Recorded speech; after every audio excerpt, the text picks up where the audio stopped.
बाहया लिख दिया बासफा लिख दिया, बाहया लिख दिया बासफा लिख दिया, बाहया लिख दिया बासफा लिख दिया। मैंने फौरन मदर बासरा लिख दिया, मैंने फौरन मदर बासरा लिख दिया, बाहया लिख दिया बासफा। Okay, ladies and gentlemen, may I have your kind attention, please? Please be seated at your respected chairs. This is my request. All the teachers are requested to make seat arrangement look like good. Now, I am going to request Mr. Huzaifa, please come on the stage and say a few words about this dignity and this ceremony which is going on. So, give him a big hand. Give round of applause. This is a very highly profiled personality and he is going to speak us.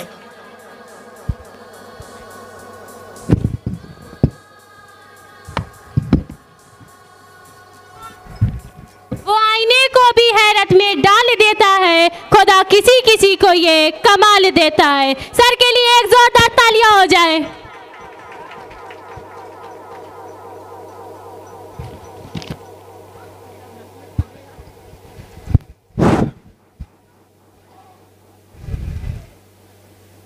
सबक फिर पढ़ सदाकत का, अदालत का, शुजात का। सबक फिर पढ़ सदाकत का, अदालत का, शुजात का। लिया जाएगा काम तुझसे दुनिया की इमामत का। और मोहब्बत से हम अपनी बात का आगाज़ करते हैं कि दुश्मन भी हमारी गुफ्तगू पे नाज करते हैं। और कहाँ से फितना उठता है, कहाँ नफ़रत पनपती है, समझ लेते हैं सब लेकिन नज़रअंदाज करते हैं। और किसी कमज़र्फ़ की शोला बयानियों से न डरिएगा, जो खाली होते हैं बर्तन बहुत आवाज़ करते हैं। आज नंदाओं की सरजमीन के मदर बसरा पब्लिक स्कूल के एनुअल रिज़ल्ट डिस्ट्रीब्यूशन के मौके पर हमारे सामने स्कूल के फाउंडर, स्कूल के मैनेजर मौलाना अबुल शाफे साहब, यहाँ के मैनेजर सादिक साहब, वाइस मैनेजर अब्दुल्ला साहब, प्रिंसिपल सुबोध साहब, वाइस प्रिंसिपल सरफराज साहब और मेरे सामने मौजूद तमाम स्टूडेंट्स, नौजवान साथी और बुज़ुर्गों, अस्सलामु अलैकुम वरहमतुल्लाहि वबरकातहू। और हमारे बीच हमारे मौजूदा इलेक्टेड एमएलए पप्पू भाई भी मौजूद हैं। आज जो हम तमाम लोग यहाँ इकट्ठा हुए हैं, जो यहाँ मौजूद हैं, वो इसलिए हुए कि जिन बच्चों ने पूरे साल मेहनत करके तालीम हासिल की होगी, पढ़ाई की होगी, एग्ज़ाम्स दिए होंगे, उनके आज रिज़ल्ट डिस्ट्रीब्यूट होंगे यहाँ पे। तालीम की बात होती है, एजुकेशन की बात होती है, शिक्षा की बात होती है, मगर सवाल ये पैदा होता है कि जो लोग भी पावर में रहे या जो लोग भी गवर्नमेंट में रहे, उन लोगों ने शिक्षा पे क्या काम किया, एजुकेशन पे क्या काम किया। हमारे साथ दिक्कत ये है कि हम लोग खूब जलसे करते हैं, खूब प्रोग्राम करते हैं और बढ़िया बिरयानी खाते हैं, कोल्ड ड्रिंक पीते हैं और घर जाके सो जाते हैं। बातें खूब होती हैं। जिस कौम से हमारा ताल्लुक़ है, जिस तबके से हमारा ताल्लुक़ है, उस कौम ने इस मुल्क के आज़ाद होने के बाद सबसे ज़्यादा जलसे किए, सबसे ज़्यादा सेमिनार किए और सबसे ज़्यादा एजुकेशनल प्रोग्राम किए, और उसके बाद भी हम लोग तालीम में सबसे पीछे हैं। तो ये गौर व फिक्र करने का मौका है कि नहीं है देखिए भाई, मैं मुर्दों से बात नहीं करता हूँ। बहुत देर से मैं बैठा था, करीब 20-25 मिनट से, और मैं देख रहा हूँ बच्चे आके शानदार प्रोग्राम कर रहे हैं और हमारी आवाम यहाँ पे मुर्दा बनी हुई है। कम से कम कुछ नहीं कर सकते तो ज़ोरदार ताली बजा के उन बच्चों का हौसला अफजाई करना चाहिए था हमें साहब। और अलीगढ़ मुस्लिम यूनिवर्सिटी से पढ़ा हुआ हूँ, वहाँ मुर्दे नहीं बोलते और ना कब्रिस्तान में हम लोग अजान देते हैं। अगर सुनने का इंटरेस्ट रखेंगे तो बोलूँगा, बिला वजह अपना गला नहीं खराब करूँगा। पिछले 30 दिन बहुत बोला मैंने, उसके बाद भी असर नहीं किया लोगों को। तो सुनना है कि नहीं सुनना है? फिर नहीं सुनना है। चलिए साहब, सुनने के मूड में नहीं है लोग, मैं निकलता हूँ। ऐसे सुनेंगे? अरे एहसास कराइए कि जिंदा है आप लोग। सुनना है? तो अब लग रहा है कि जिंदा लोग हैं यहाँ पे। मुर्दा हो गई है पूरी कौम, मुर्दों को सुनते सुनते मुर्दा हो गए। इसीलिए आज ये हश्र है हमारा। जिंदा रहना है तो मीरे कारवां बन के रहो, जिंदा रहना है तो मीरे कारवां बन के रहो, और इस जमीन की बस्तियों में तुम आसमां बन के रहो। और लहू को लहू लिखते हैं, पानी हम नहीं लिखते, और महलों की रक्कासा को रानी हम नहीं लिखते। और यही तो बात है कि दुनिया हम पे नाज करती है कि हम तारीख लिखते हैं, कहानी हम नहीं लिखते। इतने मुर्दा हो गए हम लोग कि सुनना नहीं पसंद करना चाहते किसी को। बिलाओ जहां अपना गला खराब करेंगे। तालीम की बात हो रही है, पूछिए उन लोगों से जो लोग सत्ता के शीर्ष में रहे। एक सरकारी इंटर कॉलेज नहीं है दीदारगंज में। पूरे चुनाव में एक एक बस्ती किया था मैं, एक सरकारी इंटर कॉलेज नहीं है। जो बच्चियां हमारी बैठी हुई हैं यहाँ पे, उनके लिए एक GGIC नहीं है, girls government inter college.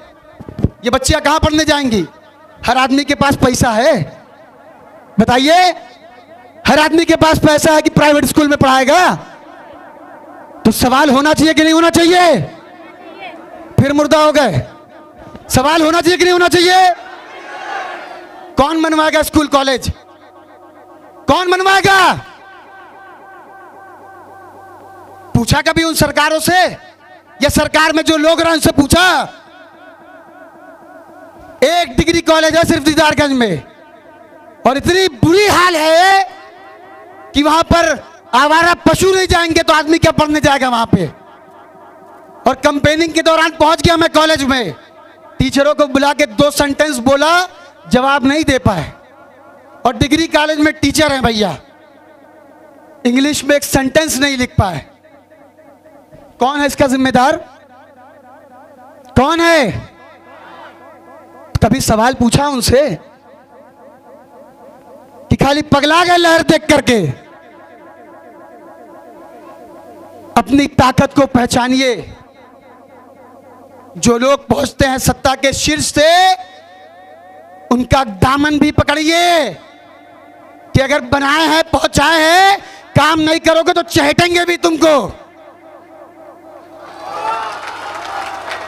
Hindustan किसी के बाप की जागीर नहीं है, ना उत्तर प्रदेश किसी के बाप की जागीर है। सरकार में कोई रहे, अगर हमारा हक है दोगे तो ठीक है, नहीं दोगे तो हलकिया में हाथ डाल के क्या करेंगे? जब तक ये तेवर नहीं पैदा करेंगे, इसी तरह मुर्दा बने रहेंगे। लोग आएंगे, जीतेंगे और चल देंगे हाथ हिला करके, टाटा बाय बाय करके। समझ रहे हैं? मैं आपको नहीं बोल रहा हूं साहब, अभी तो आपकी शुरुआत हुई है। अगर आप काम करेंगे तो स्वागत करूंगा, नहीं करेंगे तो आपको भी चहेटूंगा। क्योंकि छात्र आंदोलन से निकल के हम लोग आए हैं। अगर अच्छा करेंगे तो कंधे पे बैठा के तारीफ भी करूंगा, और गलत करेंगे तो फिर चहेटने का भी काम करूंगा साहब। तो मेरे दोस्तों और साथियों, अब आते हैं मुद्दे पर। आपको जिंदा करना था इसलिए मैंने बोला, और गला मेरा बहुत ख़राब है, ऑलरेडी चोक है। मगर हमारे तलत फिरोज साहब का हुक्म हुआ, सादिक साहब का हुक्म हुआ, तो इनकी मोहब्बत में मैं आ गया। तबीयत ख़राब थी, उसके बावजूद एजुकेशन पे बात हो रही है, तालीम पे बात हो रही है। अपने गिरेबान में झांक करके देखिए, आज तालीम को इतना महंगा कर दिया गया कि जो गरीब बच्चे पढ़ना चाहते हैं वो पढ़ नहीं पाते। मैं कंपेनिंग में था बीच में जब इलेक्शन की, तो एक बच्चा मुझको 3 दिन दिखा, वो बैग टांग करके 8 किलोमीटर दूर रोज पैदल जाता था, पैदल आता था। एक दिन मैंने गाड़ी रोका, काफिला रोका, मैंने कहा बेटे क्या नाम है आपका? तो उसने बताया भैया मेरा फला नाम है। मैंने कहा कहाँ, क्या करते हैं आप? कहा कि मैं 8 किलोमीटर रोज पैदल जाता हूँ शिक्षा ग्रहण करने के लिए, तालीम हासिल करने के लिए। मैंने कहा क्यों, गाड़ी या साइकिल तुम्हारे पास नहीं है? तो उसने बोला कि भैया इतना गरीब हूँ कि 2 बजे जब स्कूल से आता हूँ तो 3 बजे से लेकर के शाम 6 बजे तक 200 रुपये कमाता हूँ, उसी से घर का खर्चा भी चलता है, उसी से फीस भी देता हूँ और उसी से पढ़ने जाता हूँ। तो ऐसे ऐसे लोग हैं जो पढ़ना चाहते हैं, उसके पास साइकिल नहीं थी। तो मेरे दोस्तों और साथियों, ये बात अपने दिलो दिमाग में बैठा लीजिए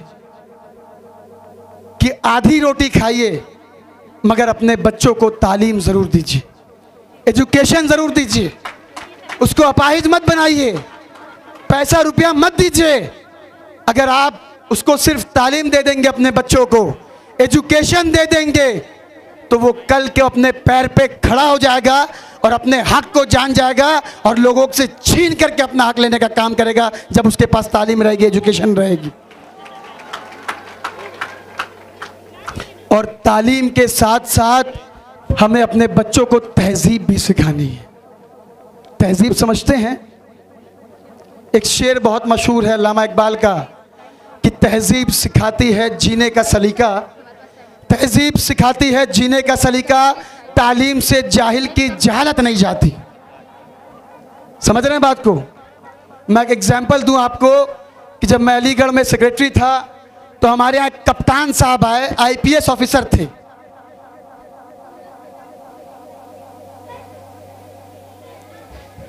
कप्तान थे, आईपीएस ऑफिसर थे अलीगढ़ के। तो वो अपनी टेबल पे बैठ करके सिगरेट पीते थे।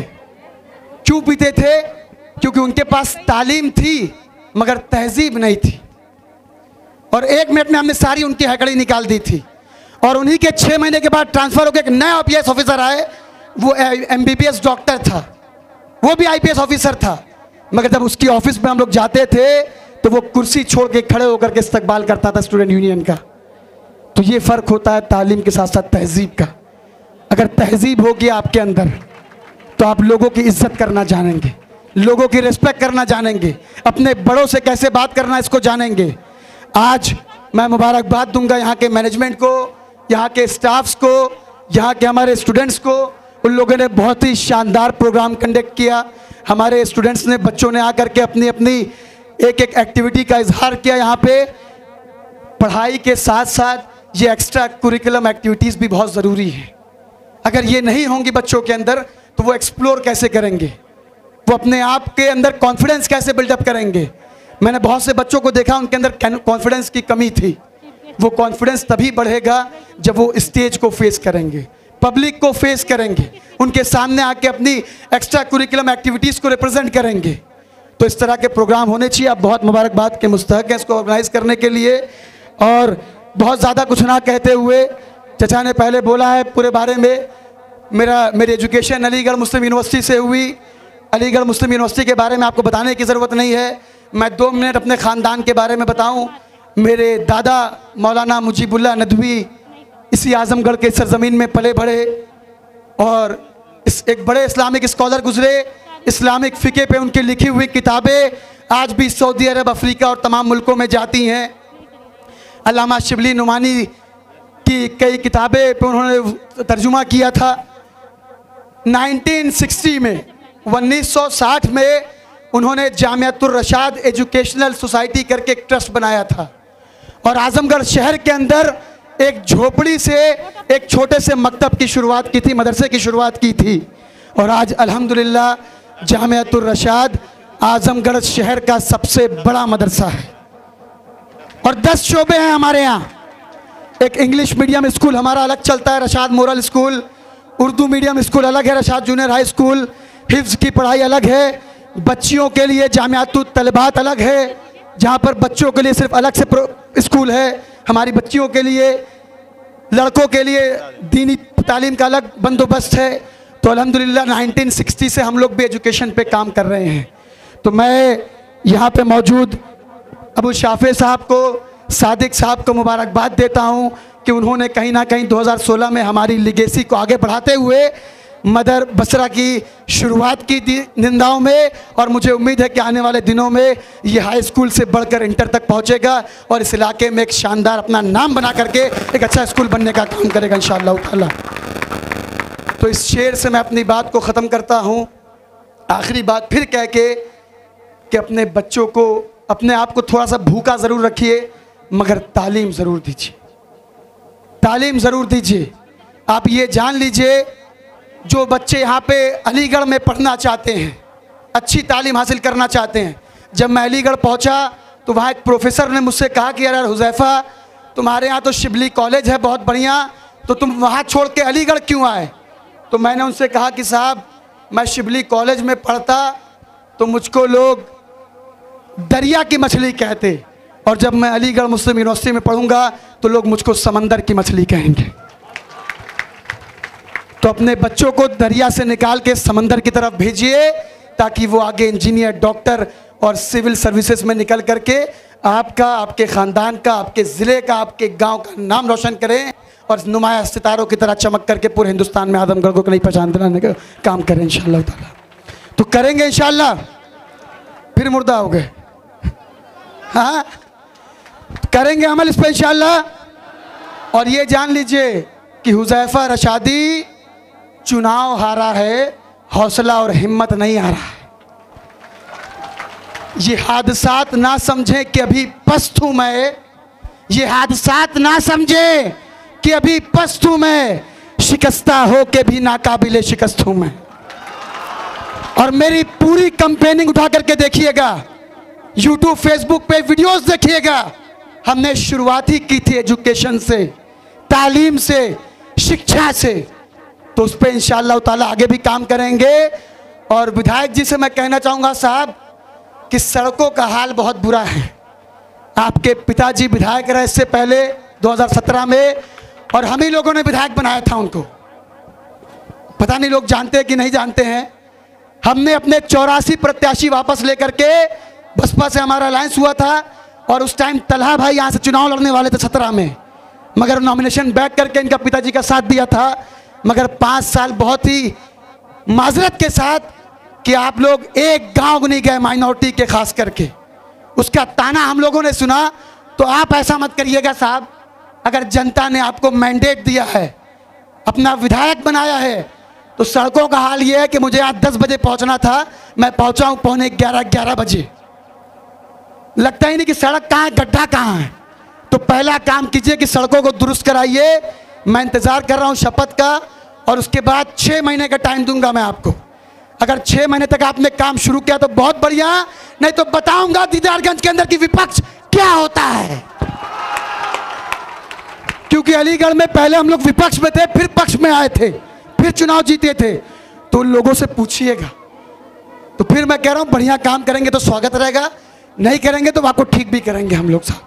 तो फिर बहुत बहुत शुक्रिया। इस शेर से मैं अपनी बात ख़त्म कर देता हूँ कि इस खित्ते आज़मगढ़ पर ये फैज़ान तजल्ली है अक्सर, इस खित्ते आज़मगढ़ पे मगर फैज़ान तजल्ली है अक्सर, जो ज़र्रा यहाँ से उठता है वो नैयर आज़म होता है। बहुत बहुत शुक्रिया, बहुत शुक्रिया।